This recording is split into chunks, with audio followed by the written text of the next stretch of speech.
আসমানের ফেরেশতাগুলিও এই যুব কনভেনশনের উপস্থিতি দেখে তারাও খুশিতে আত্মহারা।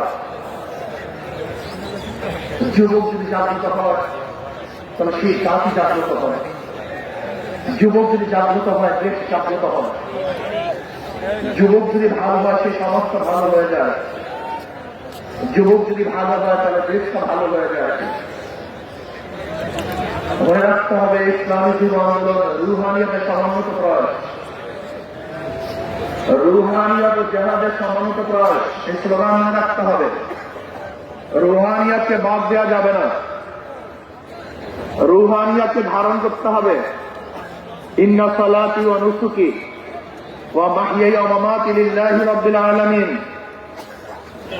আমার জানি ইবাদত, আমার মালি ইবাদত, আমার আন্দোলন, আমার সংগ্রাম, স্বরাজ্য উদ্যানে আসা, আমার সময় দেয়া, আমার জীবন দেয়া, আমার মাল দেয়া, আমার ত্যাগ করা সম্পূর্ণ কার উদ্দেশ্যে? জোরে বলেন, একমাত্র আল্লাহর উদ্দেশ্যে। ইসলামী যুব আন্দোলন সাহাবাদের অনুসরণ করে, সাহাবাদের অনুসরণ ইসলামী যুব আন্দোলন। সাহাবাদেরকে ভুলবেন না, তারাই আমাদের অনুপ্রেরণা। আমরা তাদের দেখানো পথে চলতে চাই, তাদের মহব্বত অন্তরে লালন করি, তাদের ভালোবাসতে জানি, তাদেরকে ভালোবাসতে জানি, তাদেরকে এত মহব্বত করে আমাদের জীবনের চেয়ে সাহাবায়ে কেরাম থেকে বেশি মহব্বত করি।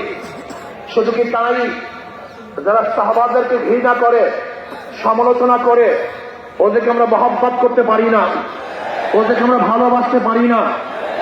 আমরা জনাব মুহাম্মদ রাসূলুল্লাহ সাল্লাল্লাহু আলাইহি ওয়াসাল্লাম আদর্শ গ্রহণ করে তার দেখানো নীতি আদর্শ বাস্তবায়ন করতে চাই। আমরা এরদোগানের আদর্শ বাস্তবায়ন করতে চাই না, আমরা মুর্শির আদর্শ বাস্তবায়ন করতে চাই না, আমরা মদিনাওয়ালার আদর্শ বাস্তবায়ন করতে চাই। আমি যুবান্তকে বলবো, খবরদার সুন্নাতকে বাদ দিয়ে কোন আন্দোলন সংগ্রাম আমরা করতে চাই না। আমরা সুন্নাতকে ধারণ করে আন্দোলন সংগ্রাম করতে চাই। আমরা সুন্নাতকে জবাই দিয়ে তাকিয়ার নামে, আমরা কৌশলের নামে সুন্নাতকে জবাই দিতে চাই না, বরং আমরা চাই সুন্নাতকে সমন্বিত করতে, সুন্নাত অনুযায়ী চলতে। আমি বিশ্বাস করি ওয়ালা তাহিনু ওয়ালা তাহজানু ওয়া আনতুমুল আ'লাউনা ইন কুনতুম মুমিনিন। যদি আমাদের ঈমান মজবুত হয়, যদি ঈমানকে শক্তিশালী করতে পারি, তাহলে এমন আওয়াজ দেব আল্লাহু আকবারের ধ্বনিতে, যেরকম রাজা গৌর গমদের তত্ত্ব তাও ধ্বংস হয়ে গেছে, আমরা যদি আল্লাহু আকবারের ধ্বনি দিতে পারি, ঈমানের সাথে আল্লাহু আকবারের ধ্বনি উচ্চারণ করতে পারি, তাহলে বর্তমান ফ্যাসিস্টদের সমস্ত তত্ত্ব তাও ভেঙে চুরমার হয়ে যাবে ইনশাআল্লাহ।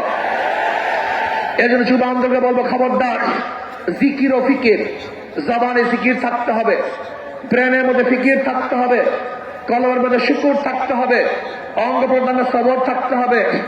মনে রাখবেন, রুহানিয়াত ও জিহাদের সমন্বিত প্রয়াস। রুহানিয়াতকে বাদ দিয়ে কোনো জিহাদ আমরা চাই না।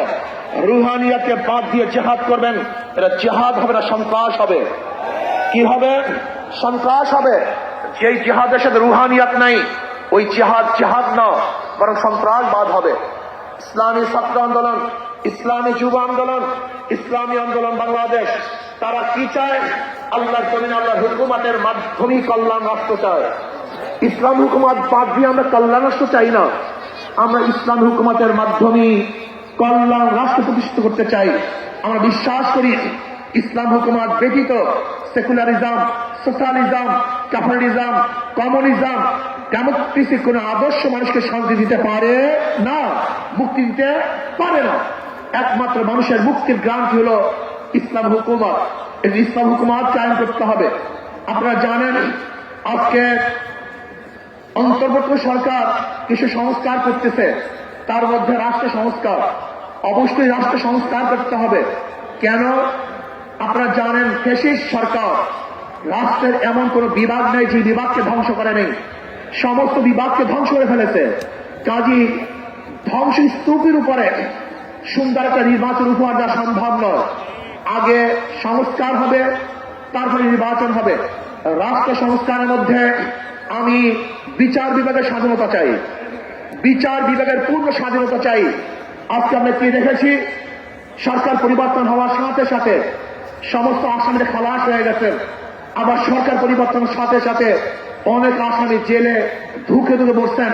তার মানে বিচার বিভাগ কি সরকারি ইঙ্গিতে চলে?